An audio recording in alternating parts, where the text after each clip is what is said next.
Welcome to Breaking Banks, the #1 global fintech radio show and podcast. I'm Brett King. And I'm Jason Henricks. Every week since 2013, we explore the personalities, startups, innovators, and industry players driving disruption in financial services. From incumbents to unicorns, and from cutting-edge technology to the people using it to help create a more innovative, inclusive, and healthy financial future. I'm JP Nicols, and this is Breaking Banks.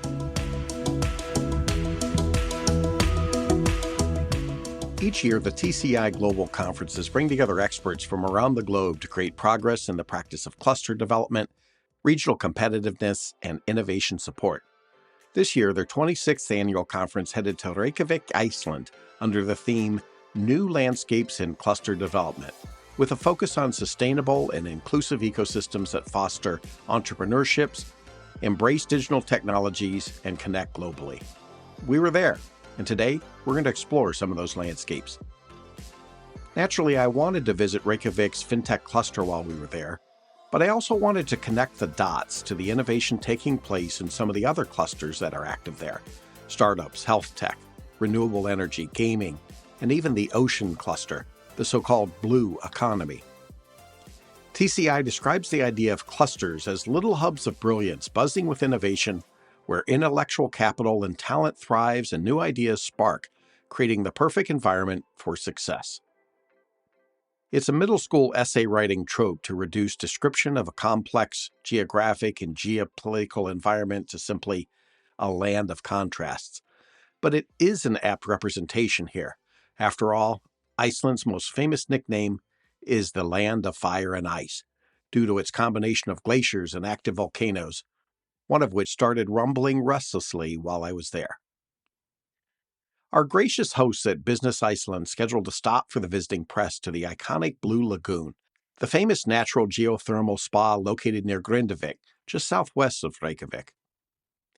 This is probably a good time to apologize in advance for my horrible pronunciation of Icelandic names. Grindavik and Reykjavik are two of the easiest, so it only gets worse from here. If this were a written report, you'd never know how badly I'll be butchering the names of some people and places who deserve better. I have spell check. I need pronunciation check. You may have seen Grindavik in the news lately. The city was evacuated after massive chasms ripped open in the street. The earth gaped wide from the larger of thousands of earthquakes that have literally been rocking the world over the past several weeks. When we arrived at the Blue Lagoon, the staff told us that part of the spa was closed due to this magma-induced seismic activity, and they gave us a brief overview of evacuation procedures. The tremors continued to worsen, and they shut down operations a couple of days after our visit as a precaution. This was the first of several times I would hear a famous Icelandic phrase, one that is deeply embedded in the lexicon of Icelanders, and one that is used so often it's considered by some to be the unofficial motto of Iceland, "Þetta reddast," which loosely translates in English to, "It'll work out okay." Maybe nothing exemplifies the typical Icelandic mindset I discovered during my visit as succinctly as those two words, "Þetta reddast." It may be a gross oversimplification to write it off as merely positive thinking. I learned it's also about quickly confronting large and complex challenges and harnessing the collective power of entrepreneurs, corporations, universities, and government to understand the root causes and to learn and apply new approaches.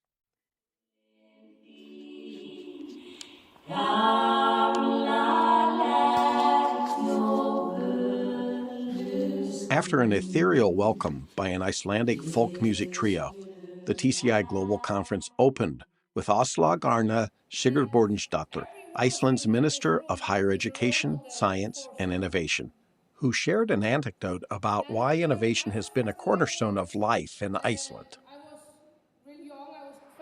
In the 1980s, cod fishing was about 80% of Iceland's exports, and overfishing led to a national crisis. This forced the industry and the government to find better, more efficient, and more sustainable ways of operating. Today, the Ocean Cluster in Reykjavik is a community of over 70 companies and entrepreneurs in the blue economy, including companies in aquaculture, fish sales, and marine technology, but also in software, design, biotechnology, cosmetics, supplements, proteins, pharmaceuticals, and other high-value products that are produced from different parts of the fish. Icelanders use up to 90% of every fish they catch, while many nations throw away byproducts that can amount up to 30 to 40% of the catch, a valuable resource that most often winds up in landfills or is thrown into the sea. One of the most valuable beverage brands in Iceland is Collab, a unique caffeinated carbonated drink that contains collagen produced from fish skins that would normally be disposed of as a waste product. It doesn't taste fishy. It comes in familiar fruit flavors like cherry and apricot, passion fruit and lime, and strawberry and lemon. But unlike other popular drinks of this kind, this one helps reduce the waste from the seafood industry. During the 2008 global economic crisis, Iceland experienced a severe economic collapse that was among the most dramatic in the world. The crisis had a profound impact on the country's financial system, currency, and overall economy. All three of the country's major banks collapsed, leading to one of the most severe regional recessions in the world. Inflation skyrocketed and unemployment more than quadrupled, sparking huge national protests. As The Guardian put it, Iceland is on the brink of collapse. Inflation and interest rates are raging upwards. The krona, Iceland's currency, is in free fall. Leaders acted decisively to implement economic reforms to stabilize the financial system. Bankers were investigated and prosecuted for market manipulation and fraud, and dozens, including the CEO of Landsbanken, were sent to prison. The Prime Minister resigned, and capital controls and currency restrictions were put in place. The economy gradually recovered, and by the 2010s, Iceland experienced steady economic growth. Today, Iceland has a high standard of living, and its citizens enjoy access to quality healthcare and education, and a relatively low level of income equality. Iceland's Fintech cluster is headquartered in Gróska, the innovation hub located at the University of Iceland Science Park. The UI Science Park was established by the university in 2004 as a joint venture with the city of Reykjavik. Clad in large glass windows with prominent vertical wood panels counterbalanced with large concrete surfaces, the building is a modern four-story Scandinavian design that blends harmoniously with the Icelandic landscape. The skylit atrium features a massive wall of live plants and an open staircase that meanders upward like a folding ruler, which inspired the center's logo. Gunnlaugur Jónsson is the CEO of Iceland's Fintech cluster. We're bringing together all the relevant players in the ecosystem. So the largest banks in the country are our members. Also, the earliest of startups, even startups that are just on the idea phase, have joined us. We have more than 100 members, and we have this innovation center here in which we have around 10 members of the community, but of course they're spread around Reykjavik mostly and the surrounding municipalities. So we are we're tiny. Iceland is tiny, as you may know, and we work a lot with other clusters. The core of which are our neighboring countries, the Nordic countries. With the espresso machine hissing away in their large open lobby, Jónsson described the value of the Iceland Fintech cluster's reciprocal relationships with other countries in the Nordic Fintech Alliance and beyond. Iceland is not a large country. Its population is about 370,000 people. That's about the size of Florence, Italy, Canberra, Australia, or Honolulu, Hawaii. Or it's even smaller than Bristol in the UK. Because Iceland is so tiny, we need to rely on them. For example, there's only Þórdís and me here at Reykjavik Fintech, while in Denmark they have 17 people. So, for example, they're much better at relations in Asia than we are, and they bring Icelandic companies, have introduced Icelandic companies there. That's very good. We're just a part of an international cluster network. We also have alliances with clusters in other countries, and if there's anyone here from any such cluster that would like to connect or has a connection with any cluster of that kind, it would be great. Iceland is Even though it's tiny, it's considerably large in fintech compared to its size. And the reason for that is, of course, that Iceland is quite isolated. We have our own currency. We're in the middle of the Atlantic. We have our own culture and language and our own legal system. And so we've had to build all the financial infrastructure as a large country would. And this has enabled a lot of people to get to know finance and fintech that wouldn't have. We have thousands of people that know something about finance and fintech, which a comparable size city, let's say in England, wouldn't have. So Bristol in England, which is about the same size as Iceland as a whole, wouldn't have all these different things. If there are aspiring people there, they would go to London, I would suppose, and they use all the financial infrastructure around London mostly. Jonsson also described how the collapse of the Icelandic banking system actually helped to spur growth and innovation in fintech. You may be aware that in the banking crisis of 2008, the whole Icelandic banking system collapsed.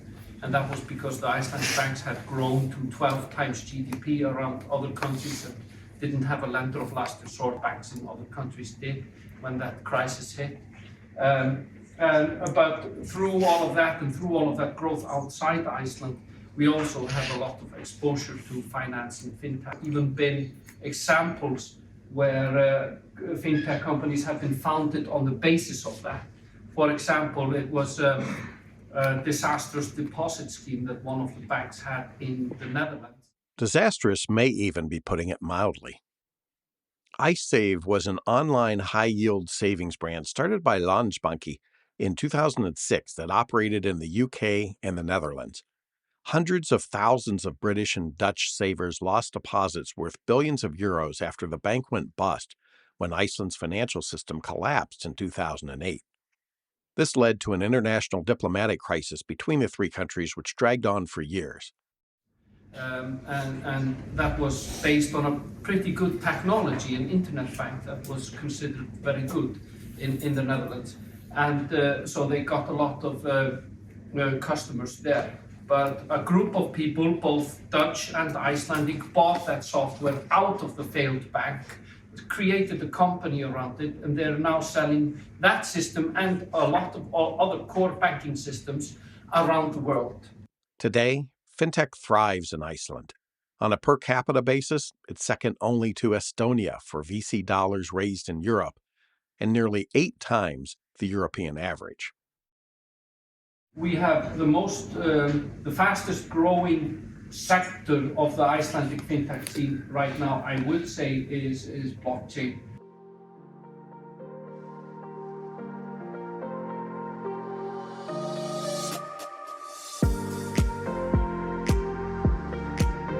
One of the companies based in the fintech cluster at Gróska is Monerium, which is the first company licensed to issue fiat currency on blockchain.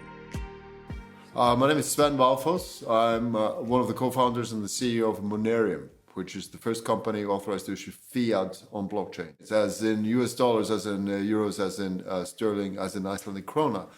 So we were authorized in 2019 under European rules. It turns out that Europe has had a license for what the Europeans call electronic money, but what effectively is stablecoin.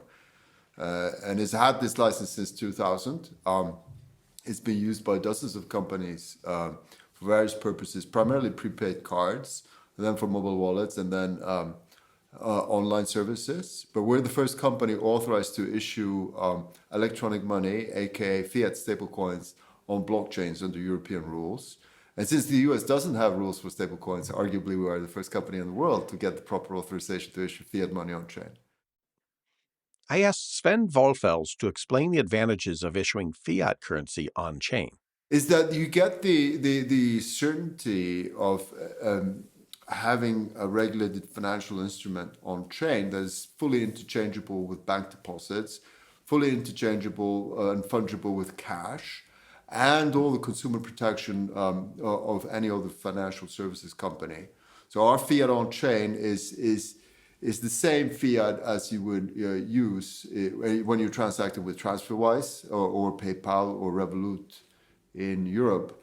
So it's fully one-to-one, redeemable, exchangeable for any other bank deposit or comparable e-money instrument. So that eliminates the volatility of cryptocurrencies like Bitcoin. So what are the advantages of being on-chain? Well, the advantage of being on-chain is having faster, cheaper, more flexible transactions. But the Web3 has not really been fully accessible to mainstream users, whether individuals or companies, because you've had these intermediaries like ramps and exchanges that you need to go to buy stablecoin, which mostly are per proxy or unregulated instruments. What we have done, because we're regulated, authorized, fully backed, fiat on chain, we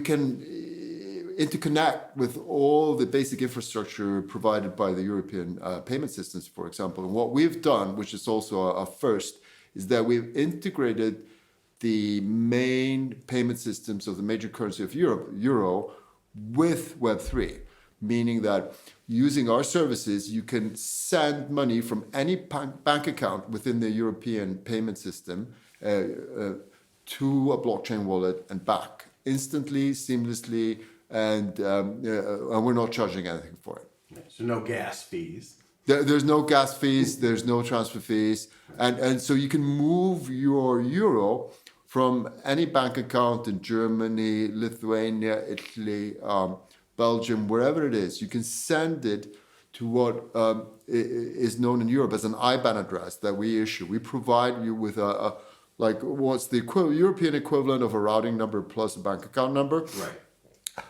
Which routes the funds directly to your Web3 wallet or your smart contract. So you can send the money and receive money to your IBAN, your Web3 IBAN, from any friend or a business partner into that Web3 IBAN, and it magically appears in your MetaMask or in your safe wallet. And then we provide the same service going back.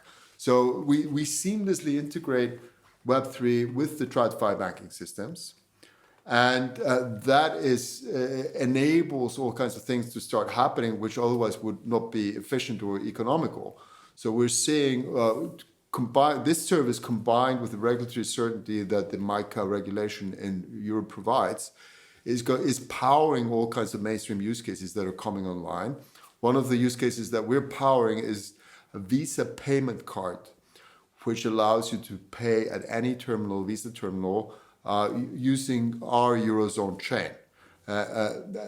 Another use case that we're powering in this quarter is settling share transactions on chain in a German company. So it's both primary and secondary offering of a German company. So there's all these use cases are coming online in Europe now because number one, we have regulatory certainty, and number two, Monerium has provided a seamless integration between the European banking systems and Web3. So there's no intermediaries, there's not the friction or the cost or the latency of going through an exchange or a ramp. I asked Sven about the huge gap between Web3 and the traditional payments infrastructure and what he thinks it'll take to bridge that gap. It is a huge gap. And just like in the earliest days of the World Wide Web, you had dial-up, right? So you had dial-up. To get online, you actually had to use a modem of some sorts to get your computer hooked up to the internet. And now all these connections are seamless. There's a comparable technical gap for Web3 to be bridged with the TradFi systems. And there's also a comparable regulatory gap because there's essentially, while there are regulations for financial services in place, they need to be adapted and interpreted in order to facilitate and enable transactions using Web3. Europe essentially has bridged the regulatory gap, and we, using our services, have bridged the technical gap under the regulatory umbrella. And inside this regulatory framework, we bridged the technical gap of moving money in and out of blockchain seamlessly, instantly, and at zero cost. Beyond closing the regulatory and technical gaps, a large part of the work that still needs to be done is tokenization, which is essentially substituting sensitive data elements with anonymized or tokenized data that has no intrinsic or exploitable value. Well, the next wave of adoption we see in our inbounds is essentially all these tokens. There's a number of tokenization platforms coming online in Europe. They're tokenizing all kinds of real-world assets. They're tokenizing debt. They're tokenizing equity. They're tokenizing commodities. They're tokenizing all kinds of hard assets. So it will take a time for these platforms to come online. It's happening now, but it's sort of like the early days of the internet, first World Wide Web pages. The web page is coming online. So you can start surfing soon. You can start surfing in the sense that you're not really surfing content, but you're surfing assets. And you can already see some of the sort of early instances of that happening in protocols like there's a protocol called CowSwap, which is COW, which is stands for coincidence of wants. You can start surfing assets and start seeing. You can use the euro and exchange it against whatever other asset. Crypto assets are the primary assets still out there, but then you can start surfing and exchanging, looking for actively to exchange your euro for a share in a German company, for example. And this is happening now. This is happening as we speak.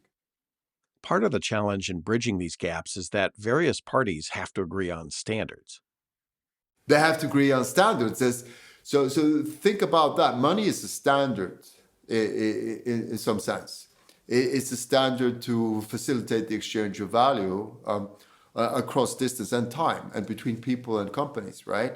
So, and in modern society, you have a common standard, which is sort of, you could say imposed, but introduced by the government, right?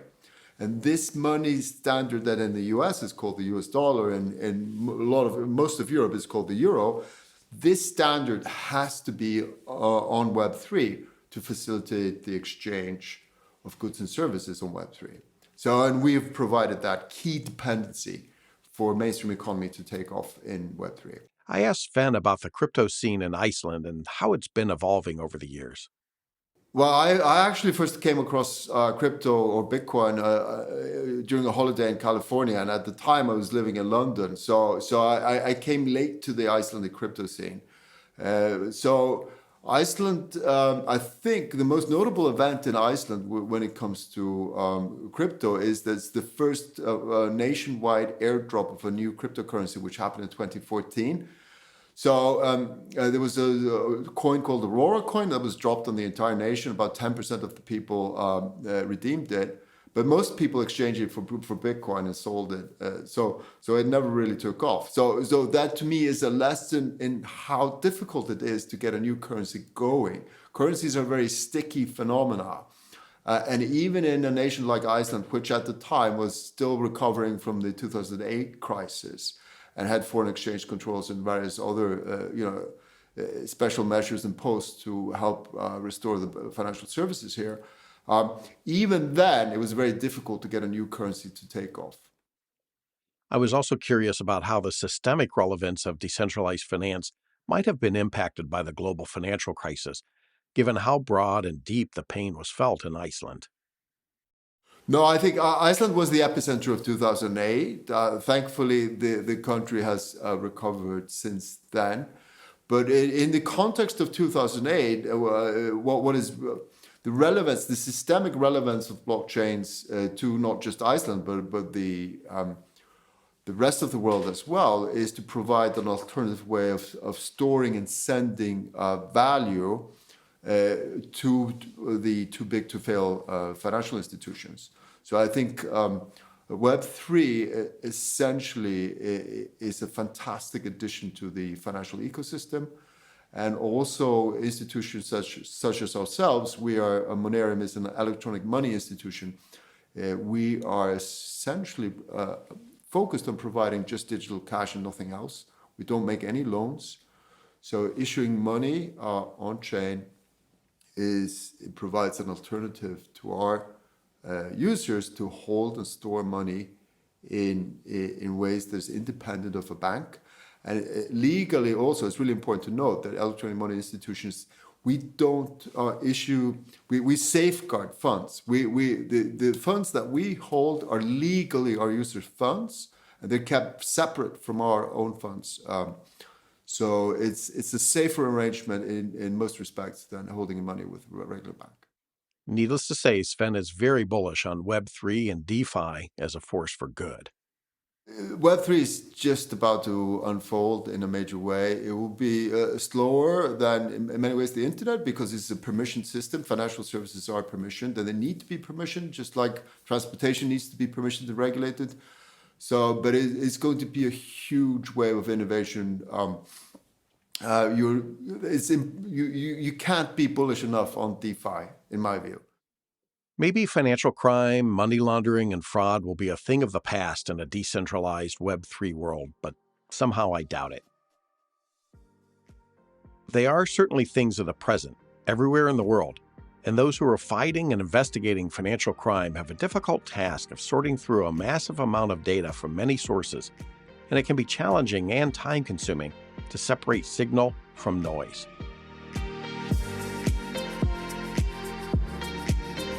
Lucinity is an Iceland-based company that's trying to make life easier for these investigators through new tools, including generative AI.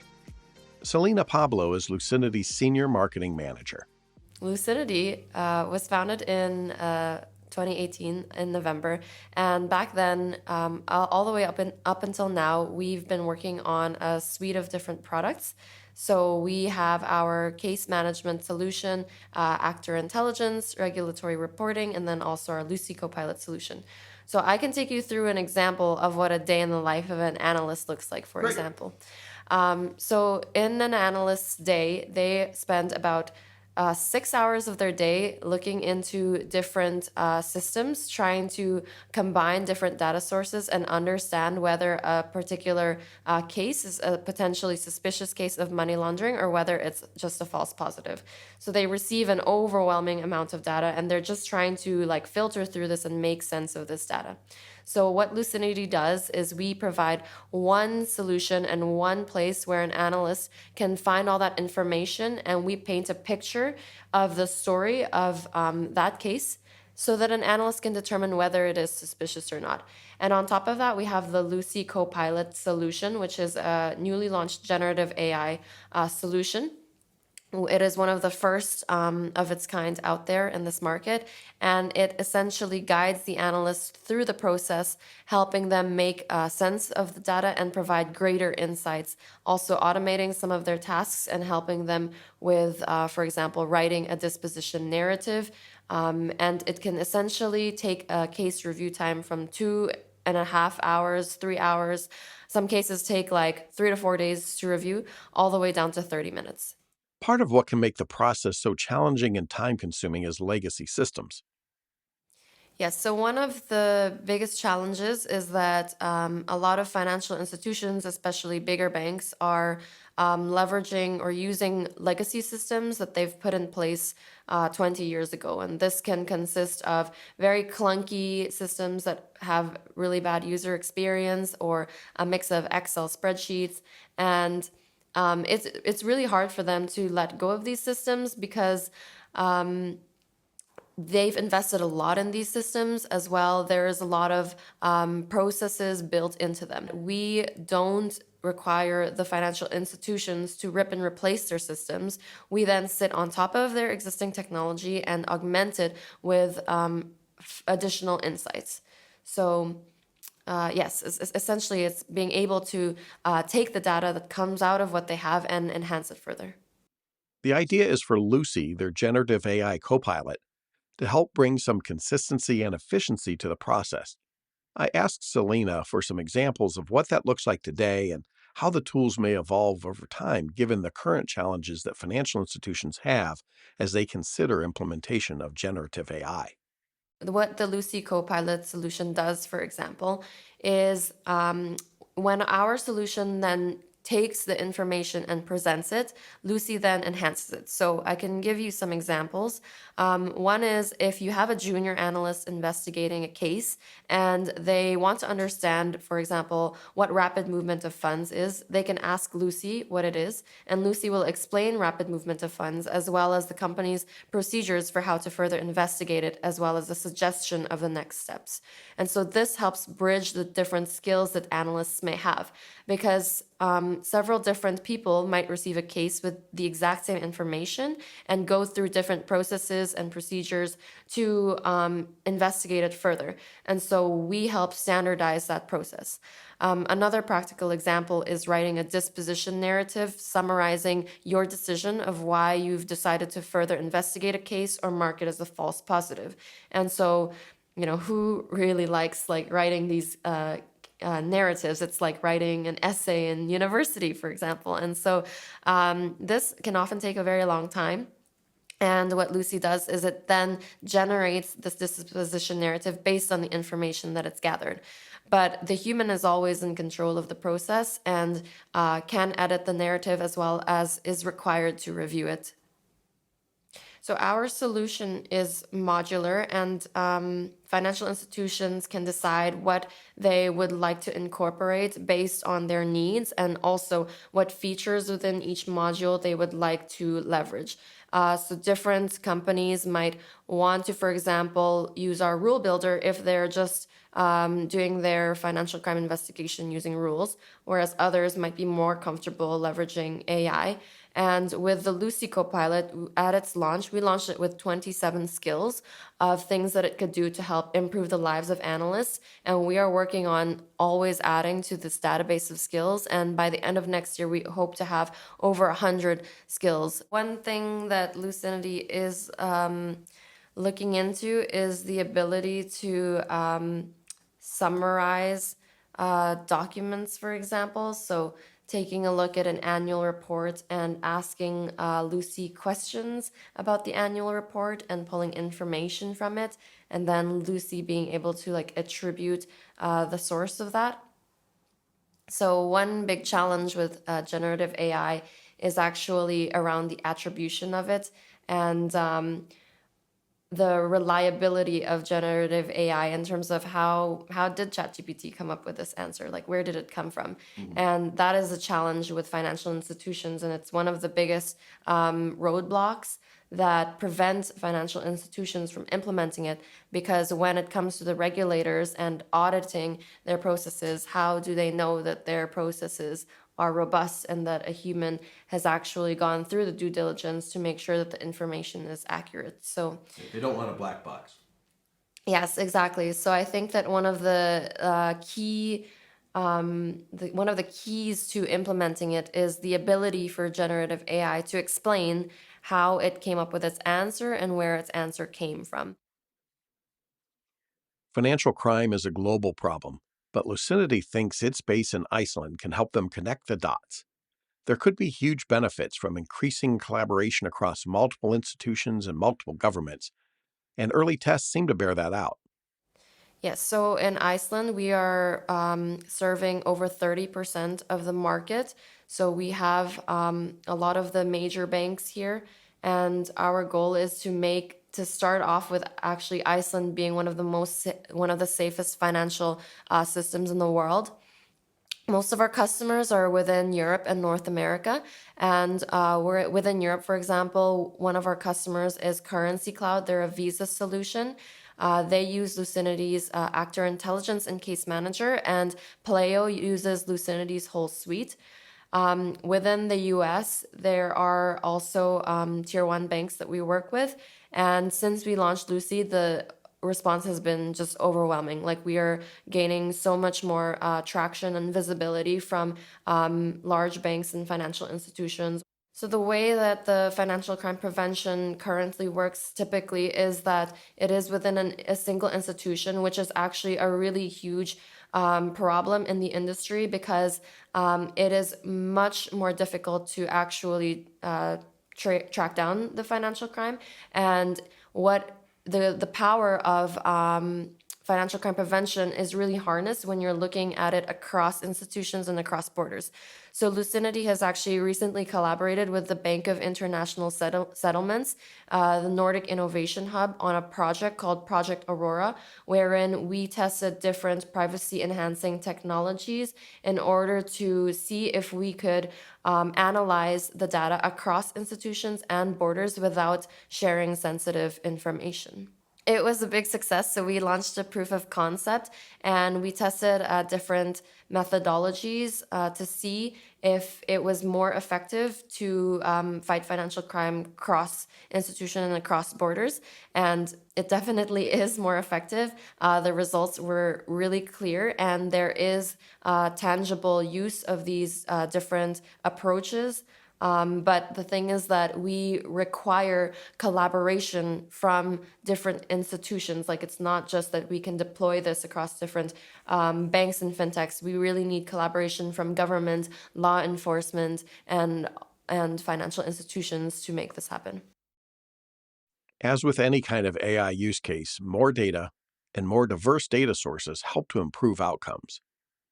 Right now, what we're trying to do is to tap into various pools of data that financial institutions want to have access to. So, for example, one is like Lucy can search the internet. The other ones are that we are integrating with different companies like Neterium and Xeon. So Neterium does name screening, and it's able to help detect whether a certain name is associated with any sanctions, for example, or Xeon is able to help us detect in real time whether a transaction is fraudulent.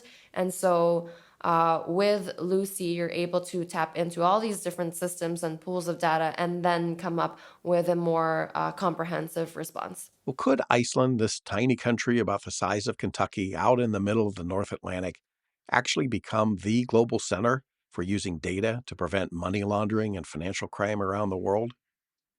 I would say that if we were to pick a place to start, I think Iceland would be great. When I first moved to Iceland and started working for Lucinity, it was quite interesting because I was like, what is this anti-money laundering financial crime prevention company doing like in an island in the middle of nowhere? And it's always interesting when people hear that Lucinity is from Iceland. It always like gives them a spark in their eyes and makes them feel like, oh, Iceland, like, well, what is it like there? What are you guys doing there? And it's a really unique and interesting place to be because Iceland has a really strong talent pool of technical professionals and programmers, for example. And we're also ideally situated in between North America and Europe. And so we have a presence in Europe, we have a presence in North America. And it's also a great place to start off in terms of like, it's really easy to just call up the chief executive officer of a bank, or even you can ask one or two people and you can call up the president of Iceland, for example. And by doing this, Iceland is like a great place to start collaborating and for us to have launched our initial products, for example. So we launched some of our first customers were Icelandic banks. And then to be able to test different technologies and then scale that globally. So as we can see, by having a presence in Europe and then also in the US, it's really easy then for us to have this like global reach.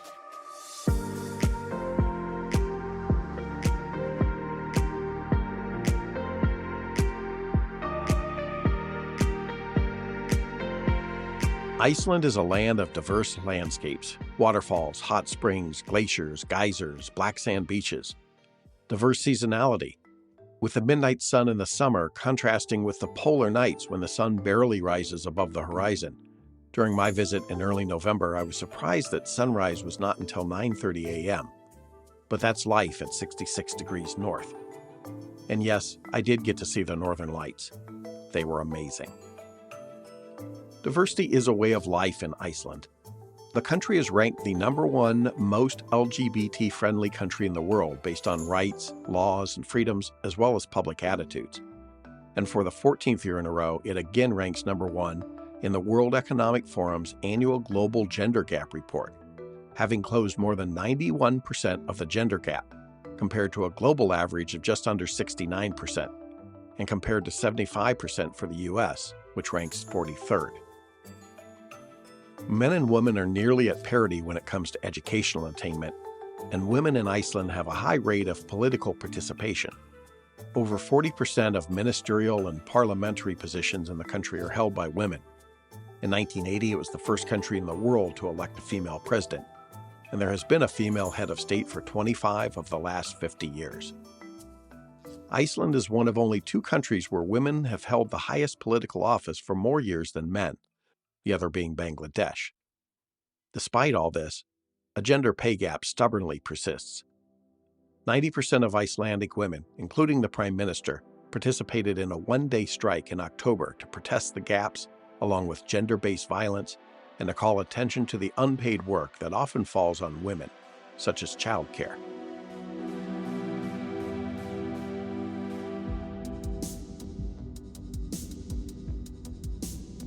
The Nordic Women in Tech Awards is an annual event that recognizes and celebrates the achievements of female role models who are leading the movement for more women in tech in the Nordic countries. This year, the event took place in Reykjavik, and the First Lady of Iceland, Eliza Reid, took the opportunity to say, good enough is not good enough when it comes to measures of diversity, equity, and inclusion. You know, I've spoken a lot about gender equality, women's empowerment, Iceland, on lots of different occasions.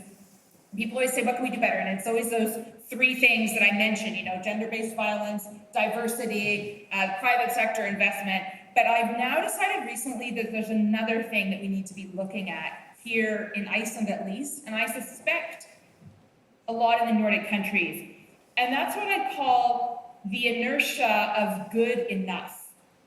And what do I mean by that? In Iceland, in the Nordics, we have achieved a lot when it comes to working towards greater balance. And that's something we should absolutely be celebrating, and that's important. But is good enough really good enough? Is the fact that in theory, women and underrepresented genders are entitled to equal pay for equal work good enough, even if that doesn't always happen in reality? Is the fact that we have excellent paid leave for both parents good enough if not enough fathers are actually taking the paternity leave? I don't know that it is. And I think that in these countries where we have so much fortune and privilege, we need to remember that this is a constant battle and a constant area that we need to continue to look at, because I don't think that good enough is good enough.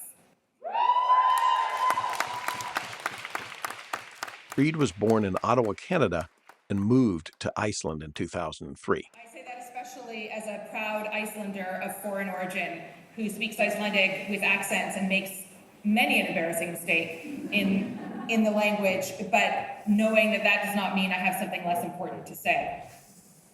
I also think in the private sector in Iceland, we actually only come in 57th when it comes to gender representation and management of senior companies.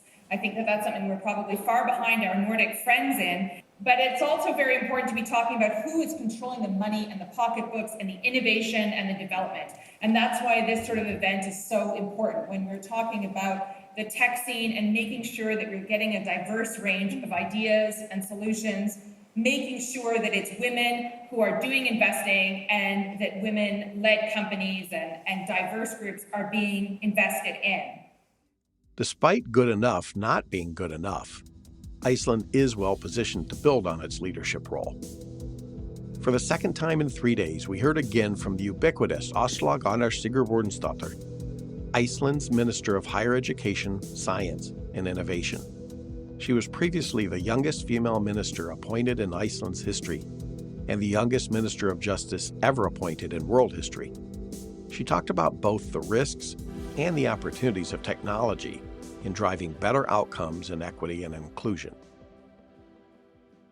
And it is really exciting to have those pillars together and to be following everything that is happening in the Nordic on innovation and tech, where we can also be a leading example for other countries how we do things, how we acknowledge them, and how we use all the manpower in our countries, both female and men. Because the world is just changing so fast. Equality is not given, and it's not given in tech either. We always have to be on the lookout. Gender bias is hidden in many places and works in both directions. We see this in many parts of our society. I really believe that with those kind of women that are in this room, that we can really keep on changing the world. And there are so many wonderful things already happening that we need to cherish. And I think that this award is a big part in lifting up the wonderful women we have in tech in the Nordic, seeing them and cheering them on, because I know that this will matter for the next generation and this generation and the ones that come. Thank you so much. Welcome to Iceland. I hope you have a wonderful day.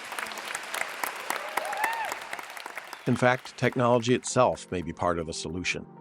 Pay Analytics was founded when a frustrated HR manager found that several well-intentioned efforts to address his firm's gender pay gap through annual salary reviews were not successful.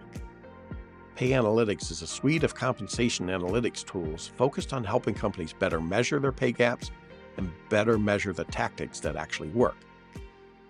So we are in the business of pay equity and workplace analytics. We are here in November already 2023, and I think we can all agree it's simply no longer acceptable to pay someone lower wages because of the color of their skin or their gender or any other demographic variable, right?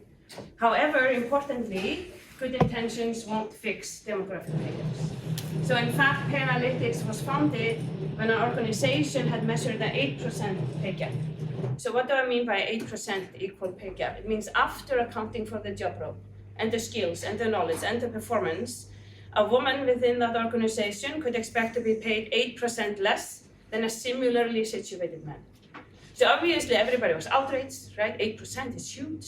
So the whole management team was on board and everybody was going to be super mindful about it in all of their decision making, right? So whether hiring, promotions, ad hoc salary adjustments, but then when they measured the pay gap again 12 months later, well, it was still 8%.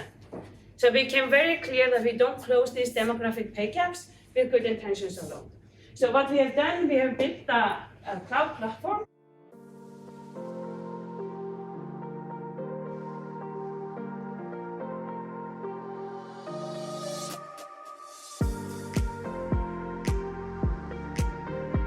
Another Icelandic company using data and analytics to improve diversity, equity, and inclusion is Alda.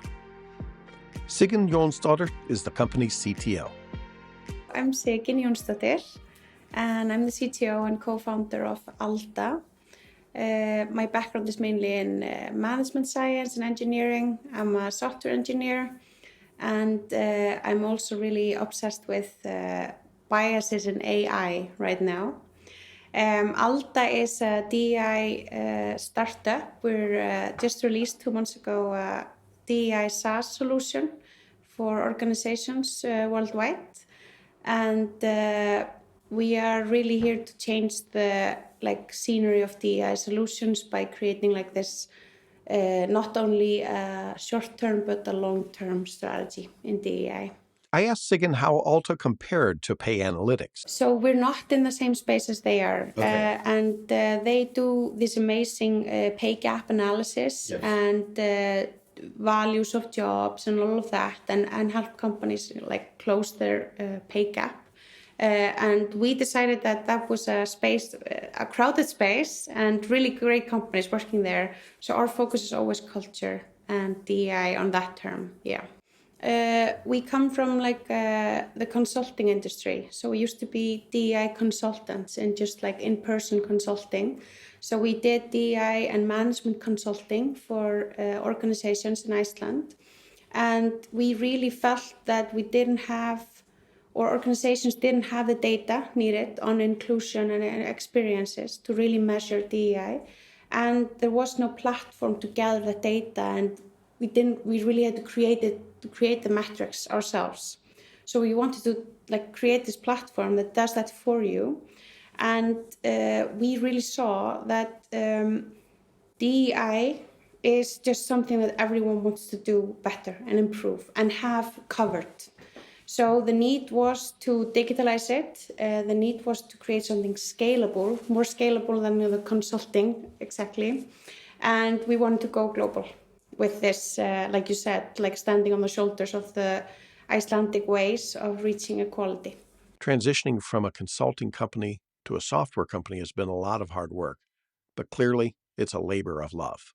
I love it. So it's 2 months old. So I love it like a baby, you know. Right. So we started software development 1 year ago, and we set out to just create the digital version of our consulting methodology. It has a dashboard for HR or DEI managers, where they can have complete overview of their DEI metrics gathered both from their HR data, and we just integrate with your HR system and you pull up the data there and display it.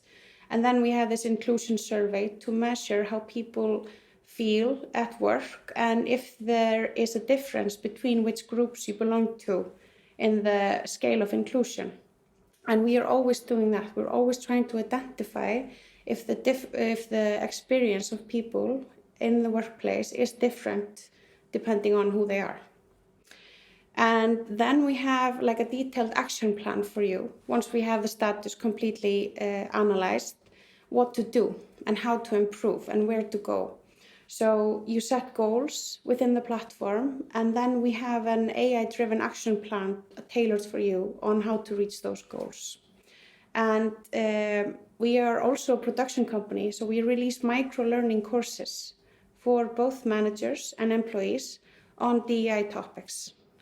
Which is like an endless topic list, of course, of DEI topics.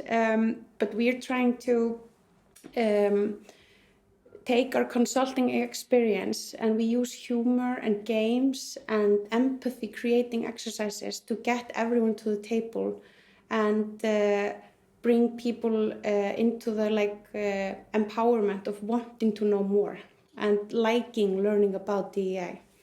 What is the role of AI in what you're doing? So it's basically an amplified intelligence based on our consulting experience. So obviously the recommendation engine in the software now is based on our experience and what we know is supposed to be done when. But I'm developing with a team now of data experts, an AI model, machine learning to begin with, obviously, to further enhance these recommendations. So give me a kind of a practical example. If I'm a manager of a company and I employ your platform, how's my life different? Okay, great question. So the life of an HR DEI manager today, in a lot of cases, is that they have the role of owning DEI in the company. And they lack maybe the overview of these metrics that you need to have, both in terms of compliance and also in terms of just reporting to your senior managers or your co-managers on these issues. So you have maybe in your HR system, you have all the data, but you don't have the analytics to do it. And you have to pull it out, analyze it in an Excel sheet, put it into a PowerPoint, and measure the data there. With Alda, you have just a real-time connection with your HR system and somebody creating the metrics for you, the key metrics to measure DEI. And you can also then see the trends and get recommendations. So we're taking the analytics part of DEI, the weight off your shoulders, because we're both analyzing it and also giving you the action plan and telling you hey, this is interesting, please do this, blah, blah, blah. Then we have the clear goal settings. And this is so important, every manager knows. You have to have some KPIs and something to benchmark against. And in Alda, you can benchmark with others in the solution on how they're doing in DEI, both in terms of you can benchmark with companies from the same industry, the same size, something that makes sense to you. And then you can set a goal that makes sense for your organization based on your needs. And then, of course, the micro-learning is a complete game changer in DEI learning. a lot of DEI learning is now in either workshops, in person, really heavy to plan, really time consuming for people. And a lot of times it's not as effective as something you would do in like 1 or 2 minutes in a game on your phone.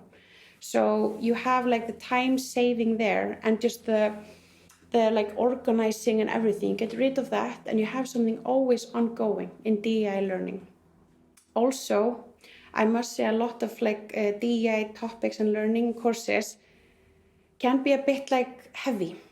You know, it's a sensitive topic and it can be heavy and you can get people on the offense, kind of like defensive about, if you're talking about maybe unconscious biases or something, people are not always open to learning about it. So we're trying to take the approach of like, it should be fun.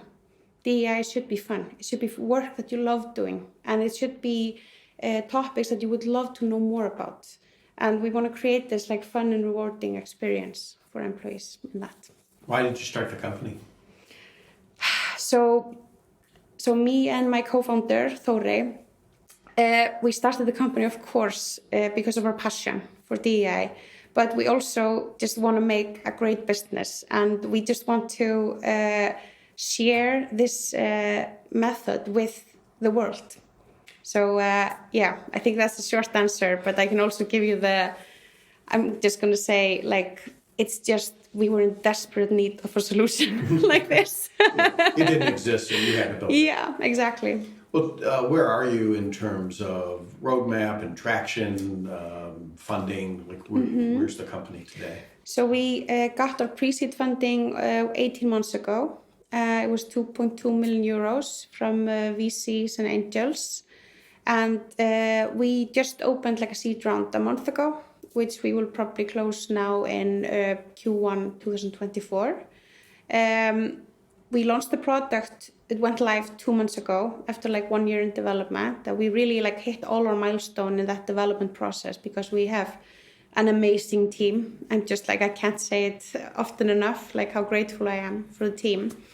And we initially thought about just launching in the Nordics. And of course, we have a really strong market position already in Iceland. We have, I think, 12 now customers started before we launched. So we have 12 pilot customers developing the product with us.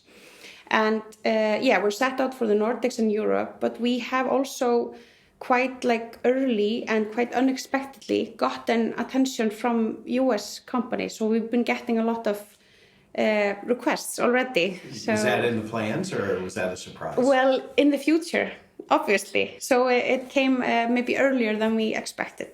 But maybe that just talks to the need that I'm talking about. And we are really, the solution is really compatible with any location. So it really doesn't matter to us, but you don't think you'll have to adapt too much for the US market? We'll have to be compliant there. And we just developed everything from scratch for the world, So we localize really heavily for markets, both in terms of language and culture and compliance. And that's just always been a huge part of like the technical architecture of the solution. Always keeps this in mind. We need to be able to localize on demand, basically. So we're set up for success in that area. In the US, there's also been a little bit of a backlash on Yes. DEI from some. Have you seen that in other countries, or is that unique to the US? I haven't seen such like a strong backlash like the anti-woke laws, which is like the biggest backlash I've seen just ever. In DEI in other countries. I haven't seen that. And I think like in terms of the anti-woke or the states that have implemented or like executed these laws, we would probably be illegal there, So the microlearning is against these anti-woke laws. It's education about people and their diversity. So we won't go there to begin with, but hopefully this will just change back. And the backlash in all like human rights movements and DEI, it's something that happens regularly, but I feel like it impacted this DEI business less than we originally thought. Of course, we were worried when we saw this happening, but research, like Gartner research, shows that executives are increasing or just keeping their current spending in DEI, because I think people just want to fight back against that backlash. You keep mentioning metrics. What kinds of metrics are you talking about beyond just demographics? So we really look at, of course, the different groups within the company. We're always focusing on that in all of our analysis. So we analyze inclusion, and we built the inclusion survey on our qualitative interviews from the consulting. So we found a way to quantify experience, basically. And that's a key metric for us, of course, to measure inclusion based on the DEI groups. Then we have hierarchical analysis of career development within the company. And then we, of course, recruit the talent pipeline and the retainment of people. So we're looking at maybe if a classic example, you're a tech company, you're having a hard time hiring women for technical roles, and you do you want to do an improvement project on that, and you manage to hire 50 women 1 year, and then you forgot to create an environment where women would thrive as much as other genders. So then you have a problem retaining women, and we point that out and analyze it and come up with suggestions on how to improve on that. This is a key thing, because we all know how difficult it is to retain good people, and it's more, of course, the most valuable thing you have as an organization is your employee group. So you talked about the diversity and inclusion parts. What about equity? Are you measuring that as a part of the metrics? Yeah, so we have some analysis on basically, equity as in terms of just everyone having the same rights and opportunities and access. So we measure equity as well in the survey. And we also talk about equity a lot in our courses and how to create an environment where everyone matters and thrives. Yeah. Yeah, which is maybe harder to measure. Yeah, and that's what's so amazing about the work we did, developing this quantification of these really qualitative topics. And we have really strong research partnerships with some organizations here in Iceland and the University of Iceland. And that's why we always keep, being cutting edge, because we just partner with the people who are the most academic experts in this research at any point in time.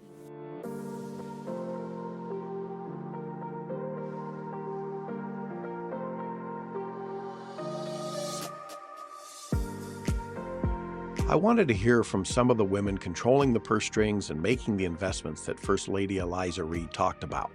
So I sat down to lunch with some of the country's top women VCs at Höfuðstöðin, an art and culture center in Reykjavik that permanently displays Chromo Sapiens, a multi-sensory, large-scale art installation by the artist known as Shoplifter.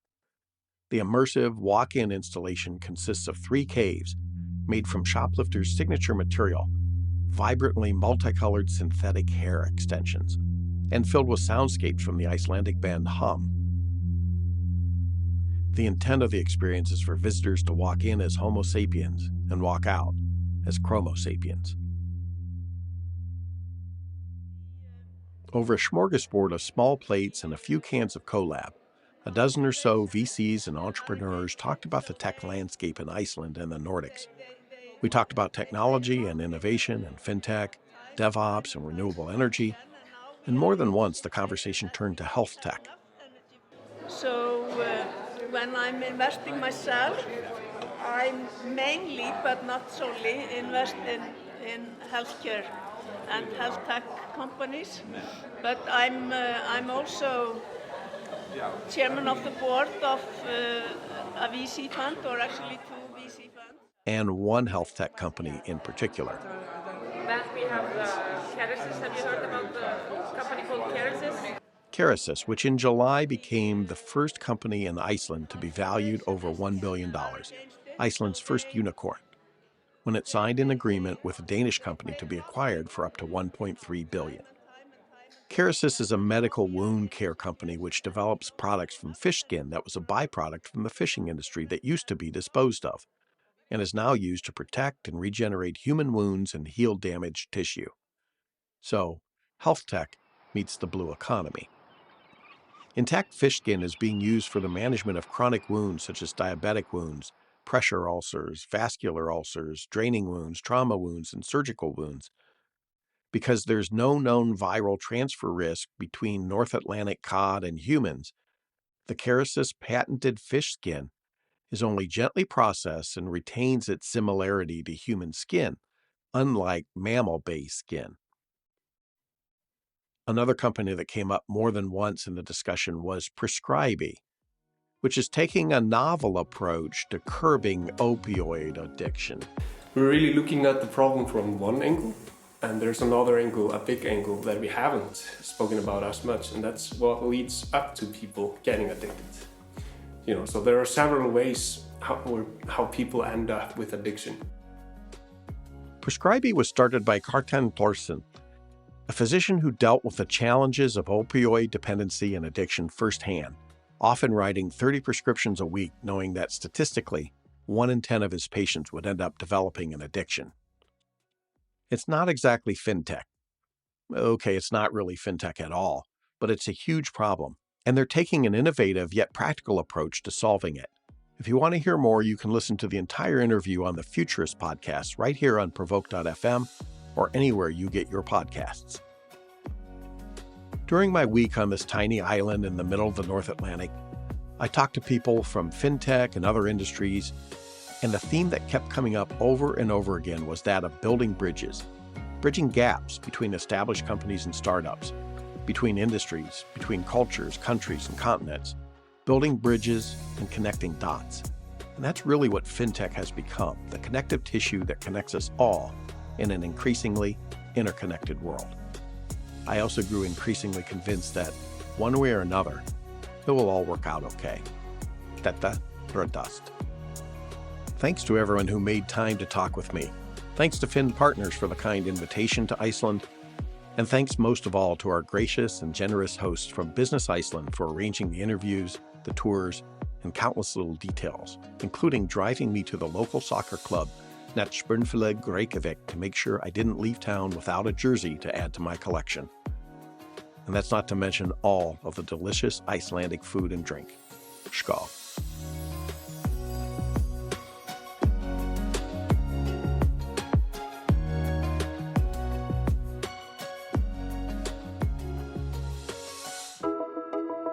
That's it for another week of the world's #1 fintech podcast and radio show, Breaking Banks.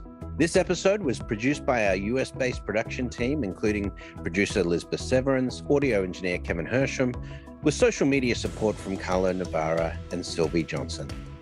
If you like this episode, don't forget to tweet it out or post it on your favorite social media, or leave us a 5-star review on iTunes, Google Podcasts, Facebook, or wherever it is that you listen to our show. Those actions help other people find our podcast, and in return, that helps us build an audience that can be supported by sponsorship so we can continue to provide you with our award-winning content every week. Thanks again for joining us. We'll see you on Breaking Banks next week.